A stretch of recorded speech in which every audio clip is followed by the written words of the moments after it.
कोणाबद्दल बोलतेस याचा भान आहे का तुला? मेघदत्त, आऊसाहेब आहे ते आमच्या. तू समोर दिसणाऱ्या गोष्टी नाकारतोयस मेघदत्त. जेव्हापासून विश्वजित या वाड्यात आलाय, आऊसाहेब बदलल्यात. त्यांचं विश्वजित बरोबर वागणं, त्याची काळजी घेणं आणि मग अचानक आऊसाहेबांचं या वाड्यातून निघून जाणं, ते पत्र, या सगळ्याचा काय अर्थ आहे मेघदत्त? तू सांग ना. मला कुठलेही अर्थ लावायचे नाहीयेत. हे सत्य आपल्याला एक्सेप्ट करावं लागेल. अगं पण ते आऊसाहेब आहेत आमच्या. मी बोललेल्या शब्दावर विश्वास नाही तुझा. अनय बोलला तर मान्य करशील. मी आत्ताच्या आत्ता अनेला जाऊन विचारतो. थांब रे, इथेच तर चुकतंय तुझं. एक घाव दोन तुकडे नेहमी कामाला येत नाहीत. तर आता तू असं काहीतरी केलंस तर विश्वजितच्या नजरेत तुझी इमेज खराब होईल. आता आपल्याला अशी परिस्थिती आणायला हवी की अनय आणि रेवा त्याच्या नजरेतून कायम उतरतील. आणि यासाठी काय करायचंय ते माझ्या डोक्यात पक्क झालंय. एका दगडात 3 पक्षी मारायचेत मला मेघदत्त. 3 पक्षी? विश्वजित, अनय आणि रेवा. अक्का साहेब, हा, सगळी तयारी झाली बघा. बाहेर विठोबाला सांगितलं होळीची लाकडं रचायला. होईलच इतक्यात. मी पण सगळी तयारी केलीये. फक्त पूजेचं ताट तेवढं बाकी आहे. आई मी तयार करून आणलंय, फक्त वाती बनवायच्या राहिल्याय. हे खूप बरं केलंस तू रेवा. नाहीतरी यावर्षी आपल्याला आऊसाहेबांचं मार्गदर्शन नाहीये आणि घरात कोणी बायकाही नाहीयेत. त्यामुळे सगळं आपल्या दोघींवरच पडलंय ना. मला विसरलात तुम्ही? आणि हे काय, होळीची तयारी आपापसातच केलीत. मला सांगायचे कष्टही केले नाहीत. रमिला, आत्ताच ठरले हे. ऍक्च्युली आऊसाहेबांचा फोन आला आणि मला माहितीये सगळं. तुम्ही मला घरातला भाग समजत नसाल, पण या घरात काय चालतं ते बरोबर समजतं मला. अगं पण कोणालाच सांगितलेलं नाही अजून. अनयलाही माहिती नाहीये तर. रेवा प्लीज, आज सणासुदीच्या दिवशी तुझ्याशी मला भांडायचं नाहीये. तुम्ही केलं असेल हे सगळं, पण एक महत्वाची गोष्ट तुम्ही विसरलात. ती मी केली. महादेव, ठेवा. राजेशाही होळीत रंगाचं काय महत्व असतं हे तुम्हाला वेगळं सांगायला नको. हो, ते जरा राहूनच गेलं माझ्याकडून. असू दे, होतं कधी कधी असं. पण मी मात्र सगळं व्यवस्थित केलं. प्रत्येकाच्या रूम मध्ये रंग पोचवण्याची व्यवस्था पण केली आहे. सकाळच्या पहिल्या किरणांसोबत रंगांची बरसात व्हायला हवी. थँक्स रमिला, आम्ही खरंच विसरलो होतो.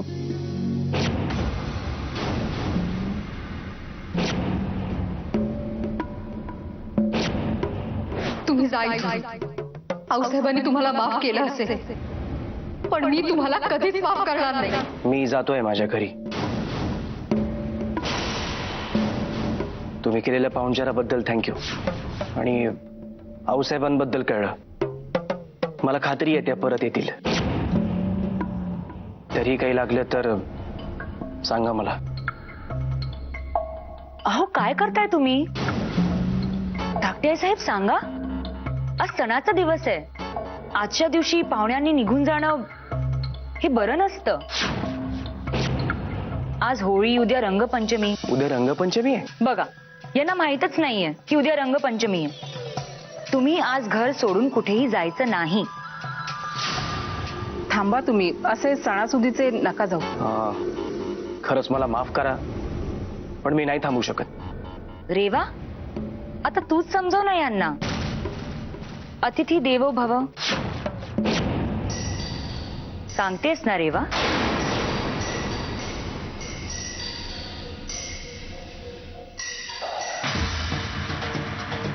थांबा तुम्ही. हे बघा, आता तुमच्या लाडक्या आण्याच्या बायकोने सांगितलंय. तुम्हाला ऐकावंच लागणार. ठीक आहे, थांबतो मी.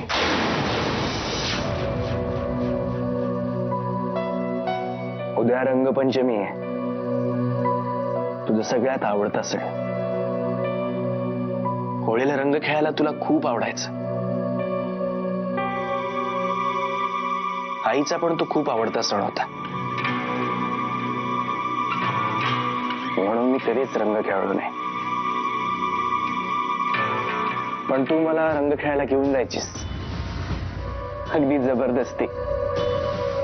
आणि नको नको म्हणत असताना पण माझ्यावर रंग टाकायचीस.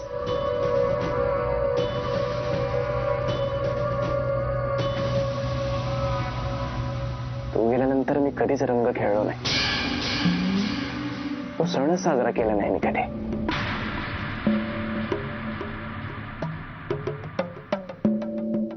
पण मी यावेळी हा सण साजरा करणार.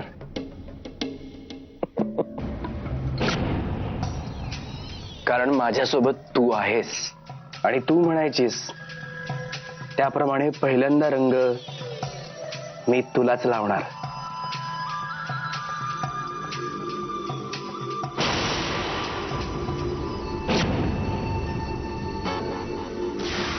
Happy Holy.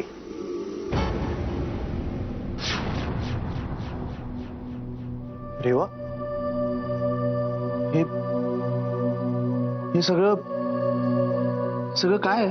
अनय, तुला माहिती आज काय झालंय? आऊसाहेबांचा फोन आला होता. काय? आऊसाहेबांचा फोन? काय म्हणाल्या त्या? कधी आला होता? तू काय बोललीस त्यांना? त्यांचा पत्ता विचारलास की नाही आणि इथे बोलवलंच की नाही त्यांना? हो हो, किती प्रश्न विचारशील. अगं पण आई, मलाही काही माहित नाहीये. गुंडप्पा दादांना फोन आला होता आणि आऊसाहेबही बाकी काहीच बोलल्या नाही. फक्त त्यांनी ही इच्छा व्यक्त केली आहे की होळी अगदी धूमधडाक्यात साजरी व्हावी. रेवा, पण ते आहेत कुठे? मी तुला म्हटलं ना अनय, मला खरंच माहित नाहीये. पण फक्त आऊसाहेबांची इच्छा आहे म्हणून आम्ही सकाळपासून सगळे तयारी करतोय. आणि शिवाय आपली आणि मेघरत्त भाऊजी आणि रॉमिलाची सुद्धा ही पहिलीच होळी आहे ना. म्हणूनच आऊसाहेबांची अशी इच्छा आहे की होळी आणि रंगपंचमी हे दोन्ही सण अगदी मोठ्या प्रमाणात साजरे व्हावे. रंगपंचमी सुद्धा?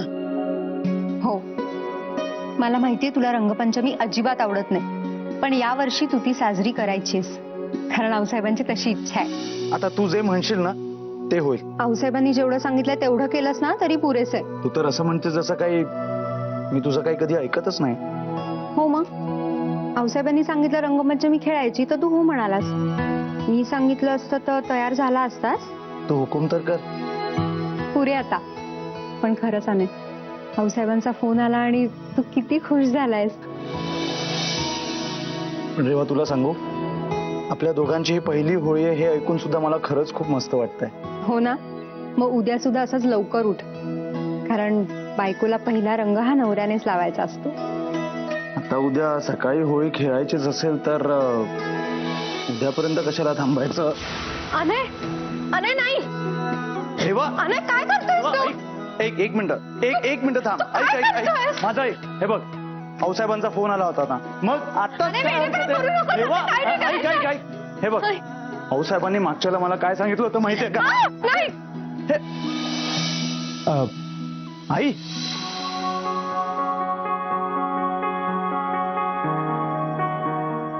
सॉरी तुमच्या रंगपंचमी डिस्टर्ब केलं ना मी.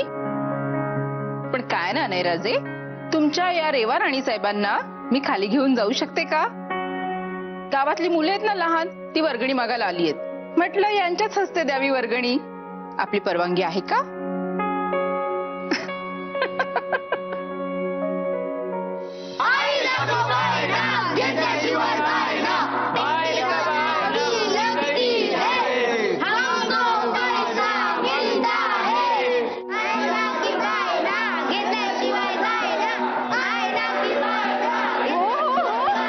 मुलं शांत व्हा. काय गोंधळ चाललाय? रेवाताई, होळीची वर्गणी हवी आहे. कसली वर्गणी?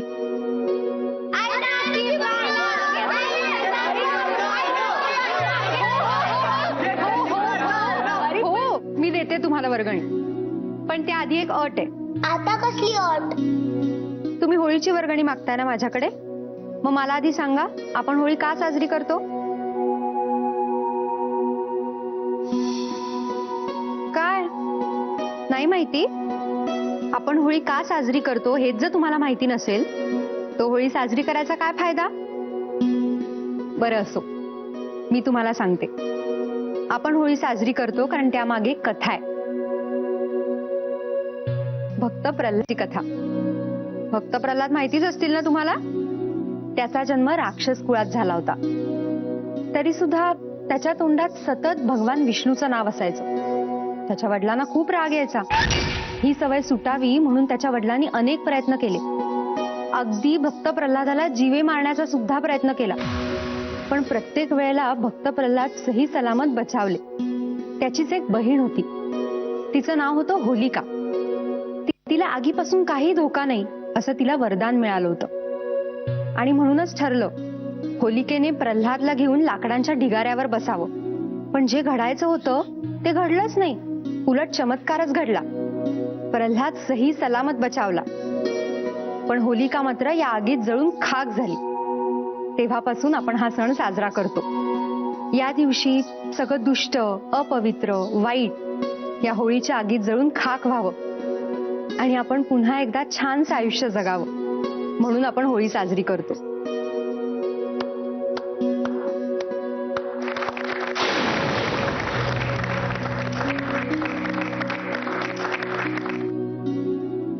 आता कळलं मुलांनो होळी का साजरी करायची ते? एक मिनिट हा. ही घ्या वर्गण. यावेळेला मी तुम्हाला कथा सांगितली हा, पण पुढच्या वेळेला विसरायची नाही. कळलं? हो. रेवाताई रंग दे ना. हो हो देते. हे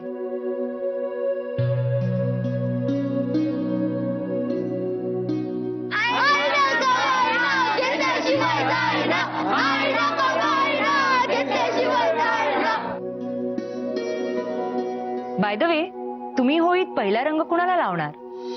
मेघदत्त, तुझ्या बायकोने प्रश्न विचारलाय त्यामुळे आधी उत्तर तूच दे. आता जिनी हा प्रश्न विचारलाय, समजा मी तिचं नाव नाही घेतलं तर रंग लावायला शिल्लक तरी ठेवेल का ती मला? मी रोमिलालाच पहिला रंग लावणार. हे अगदी योग्य आहे मेघदत्त. नवऱ्याने सगळ्यात आधी बायकोला रंग लावणं हे खूप महत्वाचं आहे. काय नाही हो ना? हो ना आई, मीही पहिला रंग रेवालाच लावणार आहे. विश्वजित, आता तुम्हीही सांगून टाका ना, तुम्ही पहिला रंग कुणाला लावणार आहात? काय हो, देताय ना उत्तर? रेवा,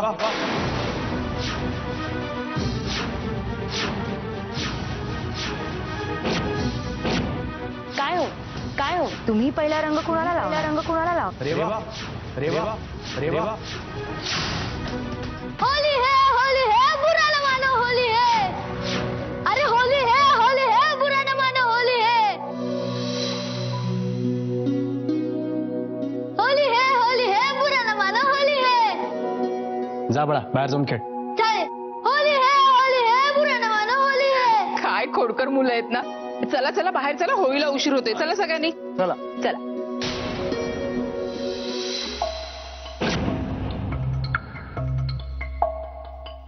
उद्या सगळ्यात आधी मी तुलाच रंग लावणार रेवा.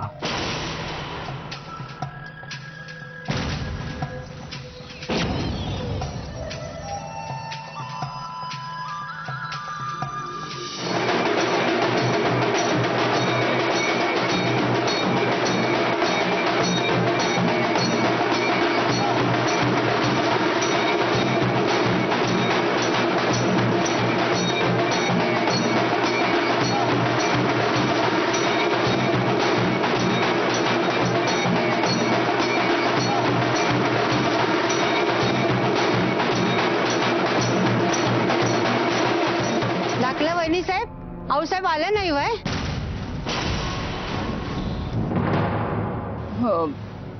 ते तब्येत ठीक नाही वय त्यांची? तब्येत ठीक आहे त्यांची, पण एका ट्रीटमेंटसाठी त्या मुंबईला गेल्या. गुंडप्पा दादा कोण आहेत? नाही म्हणजे का आम्ही पाहिलंच नाही हो कधी. हे कोण आहेत ते कळेल तुम्हाला, अगदी व्यवस्थितपणे कळेल. पण आता होळी पेटवायची आहे, तर मग रात्रभर आपण थांबू शकत नाही ना. चला सूर्यकांत राजे, आता तुमच्या हस्ते नसते. हा एक होळी पेटवण्याचा मान आहे. नाही, बरोबर आहे तुमचं, पण मला असं वाटतं की हा मान पुढच्या पिढीला मिळावा. अगदी बरोबर बोललात जी. आऊसाहेबांची सुद्धा हीच इच्छा आहे. आता सरनोबतांची पुढची पिढी जबाबदारी घ्यायच्या लायकीची झाली आहे, तेव्हा हा मान त्यांना मिळालाच पाहिजे. बघा काय गावकऱ्यांना काय म्हणताय. अगदी खरंय. आऊसाहेब अनय आणि मेघदत्तच्या आजी जरी असल्या तरी त्यांनी मुलांसारखं प्रेम दिलंय त्यांना. त्यामुळे जर का ह्या दोघांना हा मान मिळाला तर आऊसाहेबाला नक्कीच खूप आनंद होईल. ठीक आहे, तर मग मेघदत्त राजे, नवीन पिढीपैकी आपण थोरले आहात, वा पुढे.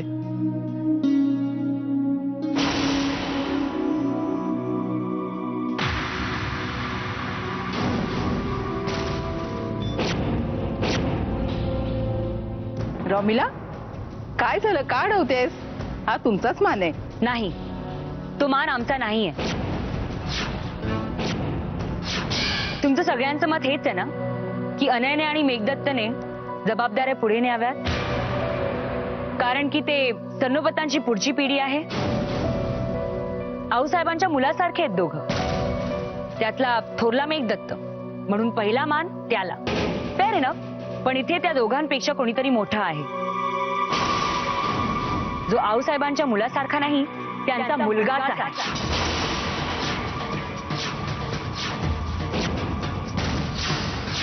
त्यांचा मुलगाच आहे.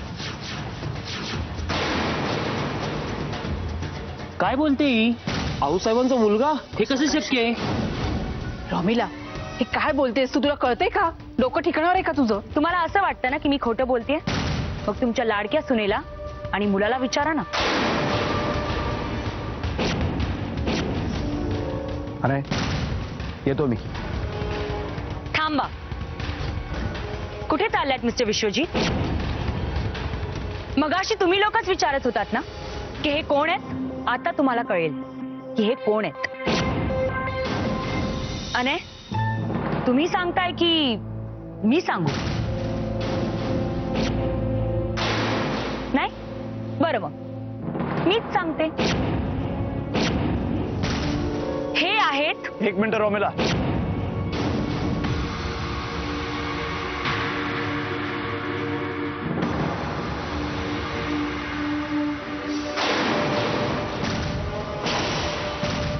विश्वजित आमच्याच परिवाराचा एक भाग आहेत. आऊसाहेबांचे हरवलेले चिरंजीव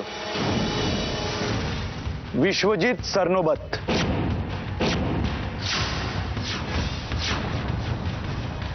आऊसाहेबांचे हरवलेले चिरंजीव विश्वजित सरनोबत.